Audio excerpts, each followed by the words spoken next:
All right, guys. So UFC 316 goes down this weekend, and we have the rematch between Merab Dvalishvili and Sean O'Malley. Now, if you've been following this channel, you would know this is one of the first fights that I actually covered and started making content on. I thought it was a really intriguing matchup. I thought Sean O'Malley was a huge star in the UFC, which he still is, even with a little bit of time off, even coming off of the loss to Merab in the first fight.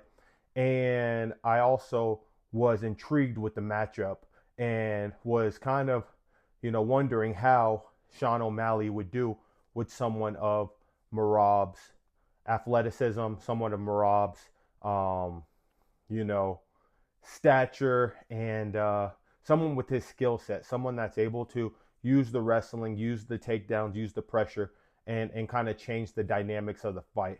So now we have the rematch.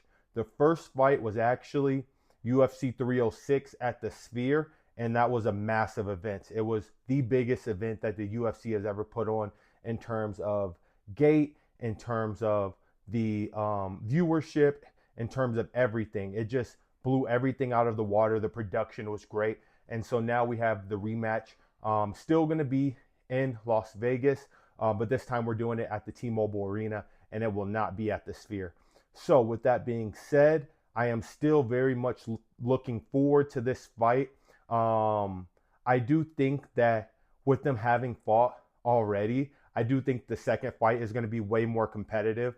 O'Malley's already had a chance to um, feel Marab's pressure, his tendencies, kind of know what he's looking to do. So now he'll have a chance to adjust and make some changes within his camp, which he said that he's doing, focusing a lot more on grappling, focusing a lot more on wrestling, focusing a lot more on takedown defense. And all of those things should be able to help him secure the victory or do better than he did the first fight. Now, in the first fight, Merab dominated. I would say he dominated the first 4 rounds. He really just had O'Malley uncomfortable, and O'Malley didn't really know how to solve that puzzle. Merab's pressure is insane. Merab's pace is insane, and it's nonstop. So whenever you think that you're going to have a chance to set something up, Merab just shoots for another takedown. You're not even really able to get into any kind of rhythm because Merab is just in your face constantly. And as we know, a fighter like Sean O'Malley, he is a tall, lanky, like rangy fighter. So he likes to use his distance and he likes to use his speed and his timing to confuse, throw off his opponents, and ultimately look for that knockout shot. Now, that has been the case in Sean O'Malley's career. He's pretty much been able to finish all of his opponents, knock them out, or just dominate the fight in brutal fashion. Um, the one loss he had before this was to Cheeto Vera. And as he said, that was a fluke. I believe Cheeto kicked him in his leg and his calf, and it kind of hit a nerve, and his leg kind of gave out on him. And we can kind of see, like, his he wasn't able to get his footing, and he fell to the ground. And then Cheeto kind of got him out of there with some ground and pound. So they did run that back. Sean O'Malley was able to get the win in the rematch and kind of prove to everyone that whether or not it was a fluke or not, that he was able to kind of learn from his mistakes and become victorious again. So maybe that is what Sean O'Malley is looking for in this rematch. Maybe he's looking to just prove that it doesn't matter what happened in the first fight. What matters is what happens in the rematch. And, let's say that Sean O'Malley is able to pull out a knockout of Merab.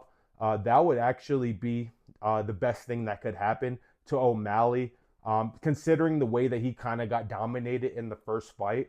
Now, if he were to go out here and just kind of edge out a victory, a split decision, or something like that, it's not going to look too great for him, considering that Merab kind of dominated him all 5 rounds in the last fight. Now, in that last fight, O'Malley did have some success in the later round, which I believe was just round 5, the last round of the fight.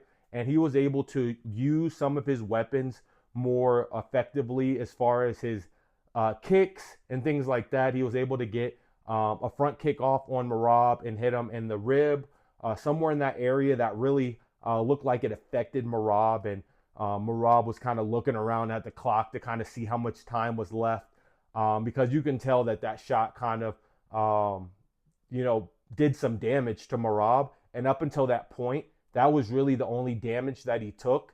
So for it to be like one shot like that and really affect Merab, you can tell that that was probably the most damaging strike of the night on O'Malley's part. But unfortunately, the damage had already been done. And that one kick or that one moment wasn't going to be enough to turn the tide of the fight, especially with Merab winning the first 4 rounds already. If anything, it would have been 4-1 on the scorecard. I know Merab did come back after he got kicked, and he did start applying more pressure again. It kind of looked like maybe he had let off the gas a little bit, and he was able to get another takedown after that shot from O'Malley. So I'm not sure. I didn't really see any of the scorecards, so I don't know if the judges had it 5-0 for Merab or if they had it 4-1 for Merab. But either way, we know that Merab had won in devastating fashion. So another reason why I was able to get a lot of good content from that first fight was because of some of the antics leading up to the fight, some of the pre-fight things that were going on, especially on social media, that were just kind of building up the fight more. Now, we had already knew Sean O'Malley was a star, and Sean O'Malley is a star strictly for his fighting, his knockout potential, the way that he goes into the ring and handles his business.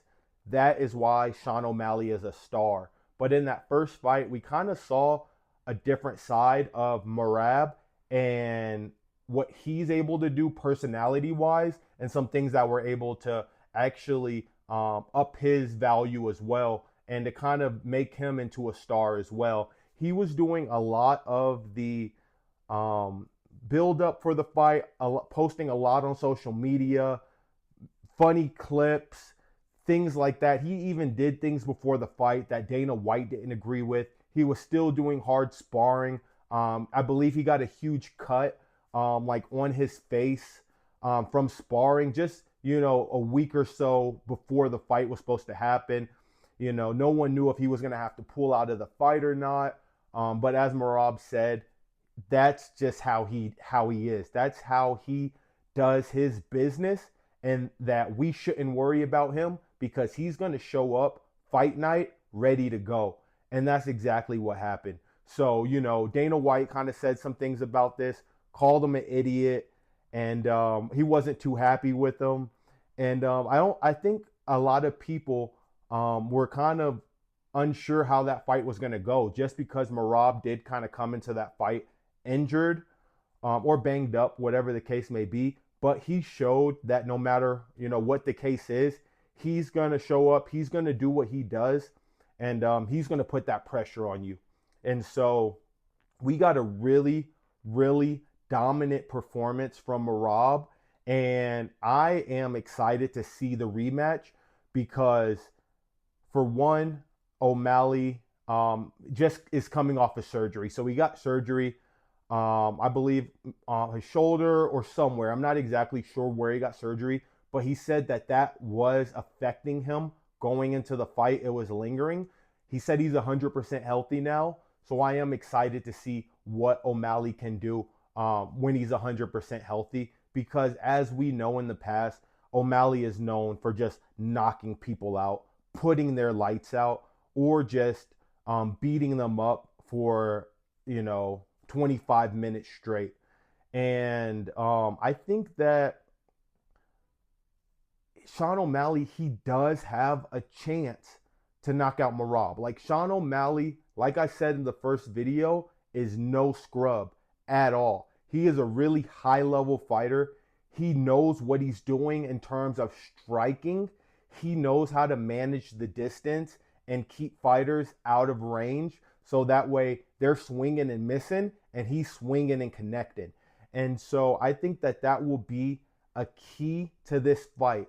Can Sean O'Malley defend some takedowns, keep Merab at distance, use some of his kicks like he did the first fight?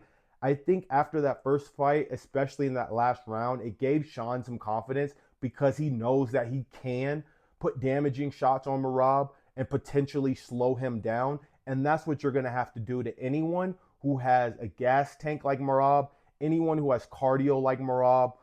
You're going to have to inflict some damage to kind of get them to do other things or really not trust in what has gotten them there to this point. So I think if Sean O'Malley is able to do some damage in the earlier rounds, we could see a much different fight than we saw the first time around. But it's easier said than done because Merab is not going to let you sit there and tee off on him. He's going to be right there in your face to where you can't really swing like you want to. And if you do, you're not going to generate much power because he's so close. He's right in your face. Or you're up against the cage. So you're going to have to try to do some other strikes. You're going to have to land some elbows. You're going to have to try to land some knees. You're going to have to do some spinning crazy stuff against Merab. That's the kind of fighter that he is. He is a crazy, unpredictable fighter. So you can't just go in there having one game plan and thinking that it's going to work. You're going to have a plan B, and you're going to have some other things in your arsenal that you've been using in the fight camp, that you've been practicing to try to slow Merab down. Like I said before, is much easier said than done because Merab can go in the UFC cage and we can set him up for an hour-long fight and he's not going to get tired at all.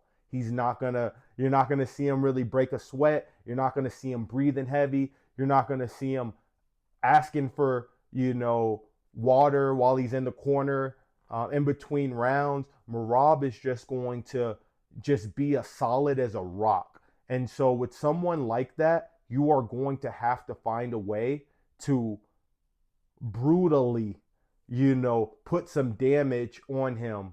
I'm thinking whenever he shoots for a takedown, O'Malley got to throw a knee.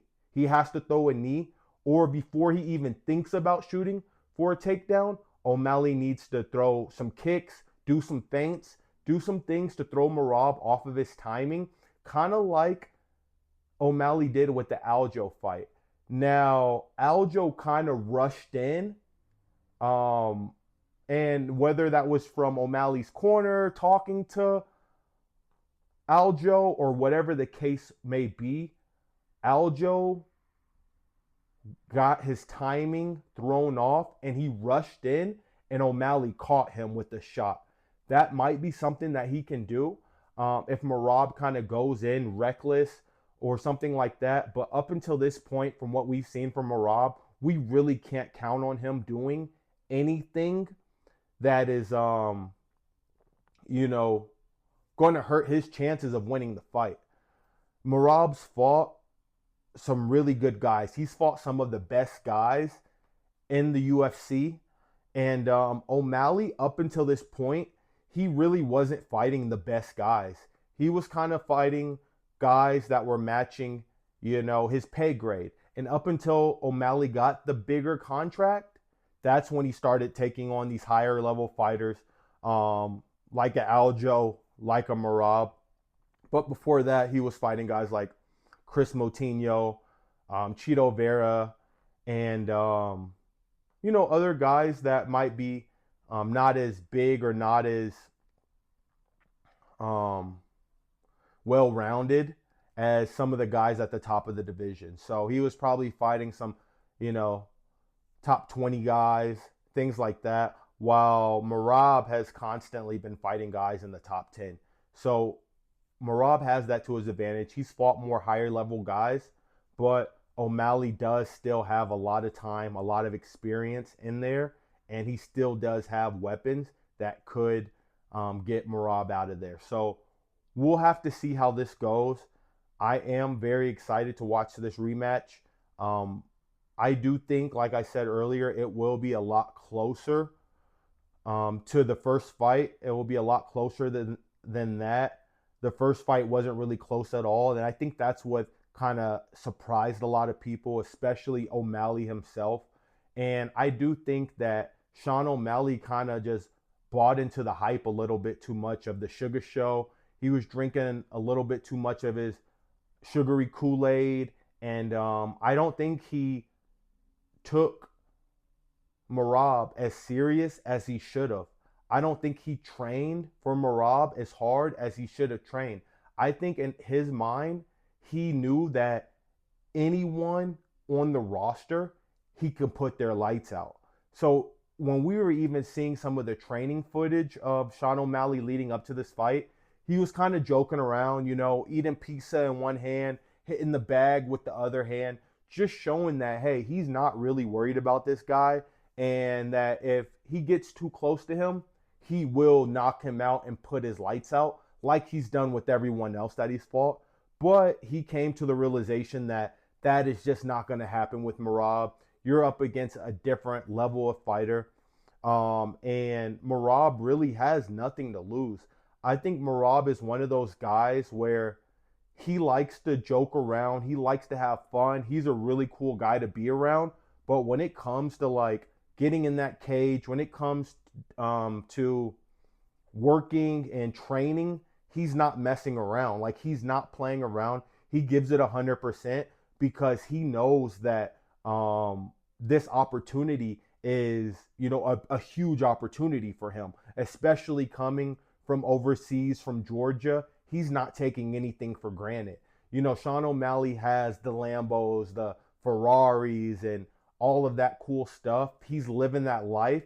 And I think sometimes when you're still in your prime, you kind of have to sacrifice some of those things and say, hey, these things will always be here, but I have to focus and make sure that I am the best fighter in the world, because you have all these other guys coming for your spot, trying to take your head off and things like that. So I think now that first fight has actually humbled Sean a little bit, and he knows that none of that other stuff is important.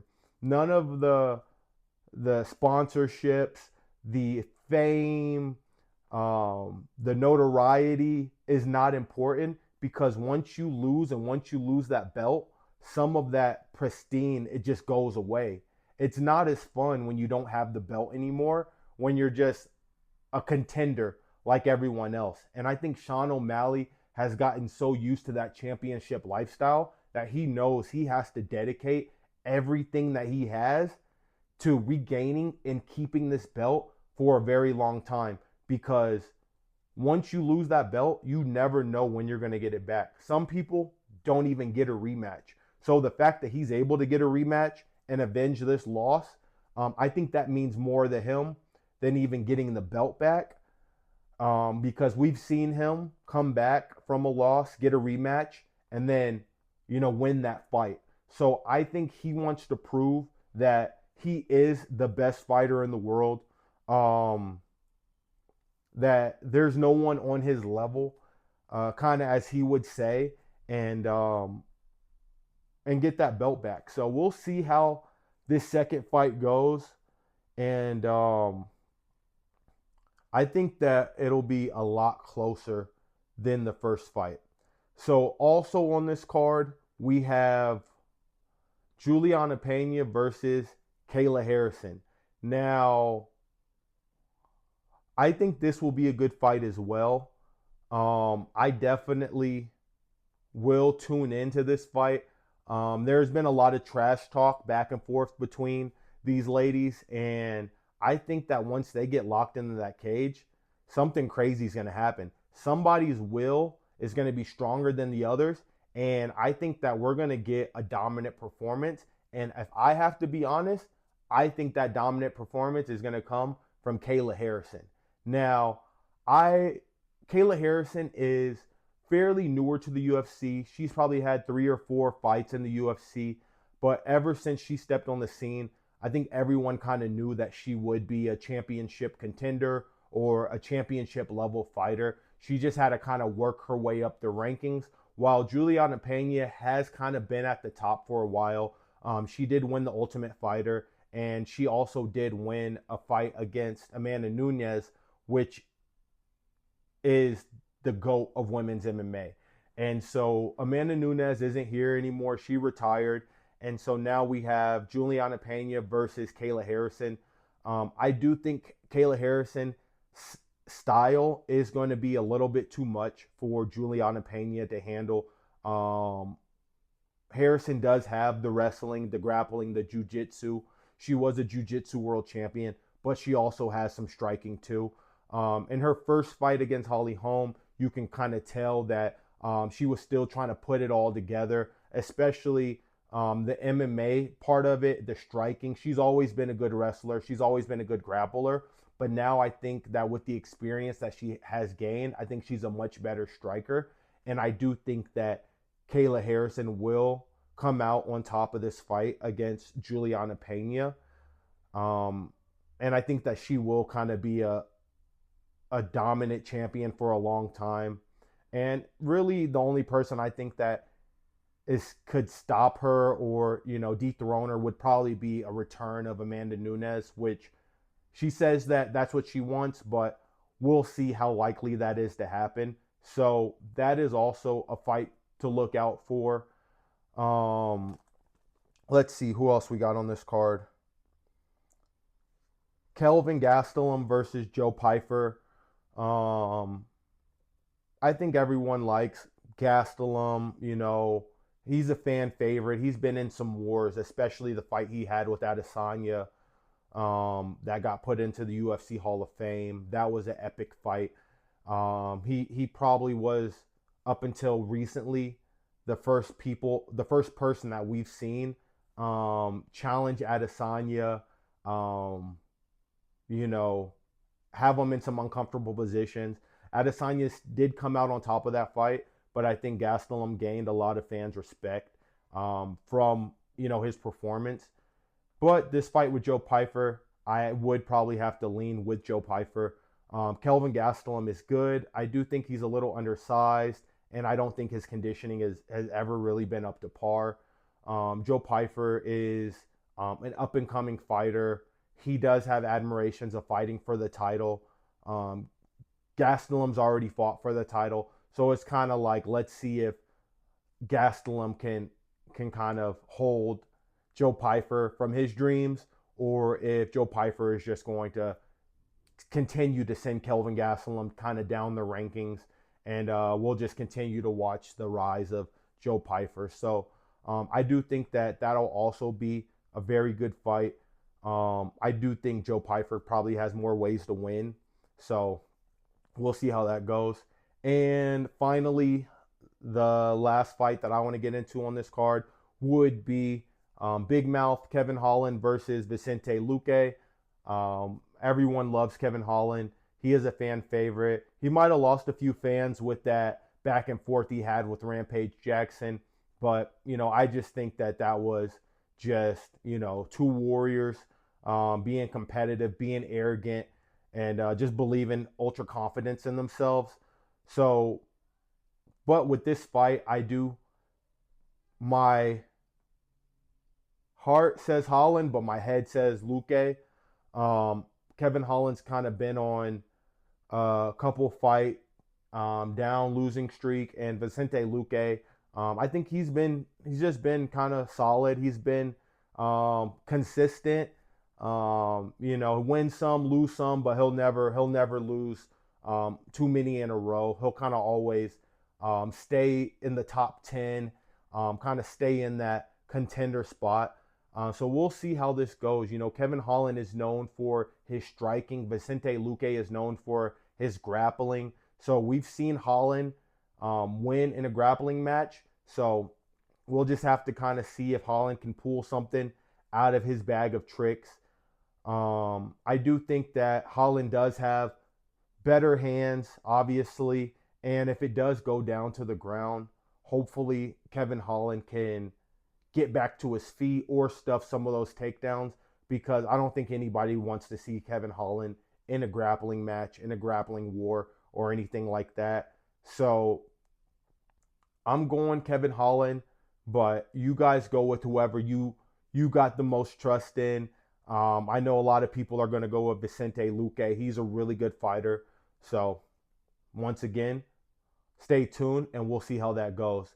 Now, overall, I do think that this will be a very good card.